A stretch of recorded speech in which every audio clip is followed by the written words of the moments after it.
এই নুরা পাগলার মতো একটা ছাগল, এটা খ্রিস্টান, এর পোলাটা এখনও খ্রিস্টানিটির দাওয়াত দিচ্ছে। আল্লাহর ওলি হিসাবে কয় লাশ পশে নেই, লাশ পশে নেই, হয়তো গাঁজা এমন খাওয়া খাইছে মাটি তারা ধরতেই পারে না। এই ইমামগুলো আওয়ামী লীগের সময় ছিল, এগুলো আওয়ামী লীগের ইমাম। এগুলোর ভিতরে অনেকগুলো দুষ্ট। হাফিজকেও মাঝে মধ্যে স্নেহ করলে ভালো কথা বের হয়। ঢাকা ভার্সিটির বিজয়ে প্রথম কথা বলেছে হাফিজ কুয়াকাটা। গত সপ্তাহে তারা এয়ারপোর্টে পেয়ে কয়ে এদিকে আয়, একটু আদর করে দিত। এনায়েতুল্লাহর মতো পাগল, ওইটাও কাফের থেকে অনেক সরে আসছে, উল্টাপাল্টা বহু ফতুয়া সে দেয়। কিন্তু এখন মানুষের জন্য আদবতার কম ছিল। ওই তাহেদি গিয়াসি ওই পাগলটারে নেন, দুইটা চটকনা দিয়া এখানে ঢুকায় দিলে দেখবেন যে আপনাদের লাইনে কথা বলতেছে।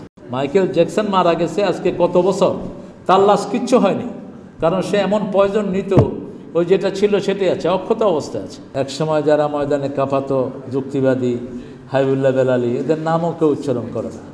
তো সেই জন্য আমরা যেন তাদের মধ্যে না হই, আমরা যেন তাওয়াসাউ বিল হক ওয়া তাওয়াসাউ বিস সাবর, সেই আন্দোলনের মধ্যে যেন আমরা থাকি। আল্লাহ রাব্বুল আলামিন আমাদের আরও বড় আকারে একটা বড় প্রোগ্রাম করার জন্য আমি বাসারের কাছে অনুরোধ রাখব, যাতে করে ইনশাআল্লাহ কয়েক হাজার আলেম, সব পায়ার আলেমেরাই এখন দেওবন্দি আলেমরা অপেক্ষায় থাকে আমরা কখন দাওয়াত নিয়ে যাব। এটা ভিতরের খবর, এবং প্রত্যেকের মনের দিকে মায়েল। আমার ভাইজান ইসিফ ভাই বলেছেন আলহামদুলিল্লাহ। তো আমরা প্রত্যেক মসজিদে আমাদের নক করা উচিত, প্রত্যেক মসজিদের সাথে 4-5 জন দরসে নিজামের আলেম থাকেন। এই জন্য প্রত্যেকটা মসজিদে আমাদের নক করা উচিত, এবং মসজিদ কমিটিতে আমাদের ঢোকা উচিত।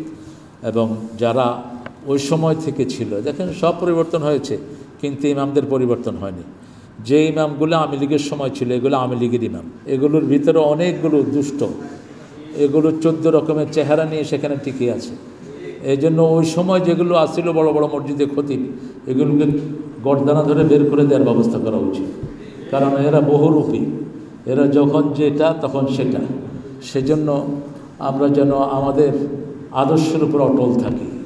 সেলমান কাতাক আফু আম্মান দলামাক, আপনার সাথে যারা জুলুম করেছে তাদেরকে মাফ করে দেওয়ার চেষ্টা করেন, আর যে ছিন্ন করেছে তাকে জোড়া লাগান। এই জন্য হাফিজকেও মাঝে মধ্যে স্নেহ করলে ভালো কথা বের হয়। ঢাকা ভার্সিটির বিজয়ে প্রথম কথা বলেছে হাফিজ কুয়াকাটা, কয় আমরা ঢাকা ভার্সিটিতে বিজয় লাভ করেছি, এবং এটা আমার স্নেহের ফসল। আমি গত সপ্তাহে তারা এয়ারপোর্টে পেয়ে কয়ে এদিকে আয়, একটু আদর করে দিত। তো সেই জন্য আপনি কাছে রাখবেন। এনায়েতুল্লাহর মতো পাগল, ওইটাও কাফের থেকে অনেক সরে আসছে, উল্টাপাল্টা বহু ফতুয়া সে দেয়। কিন্তু এখন মানুষের জন্য আদবতার কম ছিল, আদব লেহাজ কিছু আসবে। আপনারা বেশি বেশি তার সাথে ওই তাহেদি গিয়াসি ওই পাগলটারে নেন, দুইটা চটকনা দিয়া এখানে ঢুকায় দিলে দেখবেন যে আপনাদের লাইনে কথা বলতেছে। কারণ ওদের মধ্যে বেসিক কিছু গুণ তো আছে, সলাৎ তো পড়ে, কেবলা তো মানে, তিনটা যেই ঐক্যের ভিত্তি সেটা তো তার মধ্যে আছে। বাকি সে নাচুক আর কুদুক সেটা তার ব্যাপার, সে করবে। কিন্তু এদেরকেও এদের যেহেতু একটা গোষ্ঠী আছে, একটা মূর্খ গোষ্ঠী এদের পিছনে আছে। তো এই যে নুরা পাগলার পিছনে কতগুলো দাঁড়াইছে দেখেন। এই নুরা পাগলার মতো একটা ছাগল, এটা খ্রিস্টান, এর পোলাটা এখনও খ্রিস্টানিটির দাওয়াত দিচ্ছে। এর পোলাটা এখন ওই সাদা কাপড় পরে পরে ওই এলাকায় বিভিন্ন মানুষকে গুমরাহি দিচ্ছে, খ্রিস্টান মিশরে এদেরকে টাকা দেয়। কিন্তু সে এখন আল্লাহর ওলি হিসাবে কয় লাশ পশে নেই, লাশ পশে নেই, হয়তো গাঁজা এমন খাওয়া খাইছে মাটি তারা ধরতেই পারে না। তো সেই জন্য অনেকগুলো ব্যাপার এখানে আছে ইকুয়েশন। আপনি দেখবেন মাইকেল জ্যাকসনের লাশের কিচ্ছু হয়নি। মাইকেল জ্যাকসন মারা গেছে আজকে কত বছর, তার লাশ কিচ্ছু হয়নি, কারণ সে এমন পয়জন নিত, ওই যেটা ছিল সেটাই আছে, অক্ষত অবস্থায় আছে, এবং এটা ইন্টারনেটে দেখাচ্ছে। সেই জন্য লাশটাকে ইনটেক রাখার জন্য এখন অনেক রকমের পয়জন ইউজ হয়। কিন্তু আল্লাহ যেটা করেছিলেন ফালিয়াউমা নুনাজ্জিকা বিবাদানিকা লিতাকুনা লিমান খালফাকা আয়া, সেটা এখন গবেষণা হচ্ছে। এখনও ফেরাউনের গত 25 দিনের ঘটনা, ফেরাউনের লাশে এখনও জীবনের সন্ধান আছে।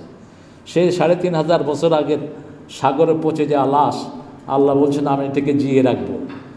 জিকা বেবাদানিক, এই নুনাজ্জিকা একই শব্দটা আল্লাহ রাব্বুল আলামিন ব্যবহার, নুনজিল মুমিনিন সাইয়েদনা ইউনূস আলাইহিস সালামের ক্ষেত্রে।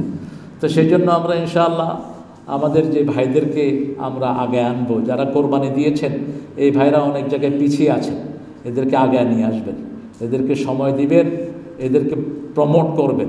সুবিধাবাদীদের কারণে আমাদের অনেক ভাই বিভিন্ন জায়গায় নির্যাতিত হয়েছে।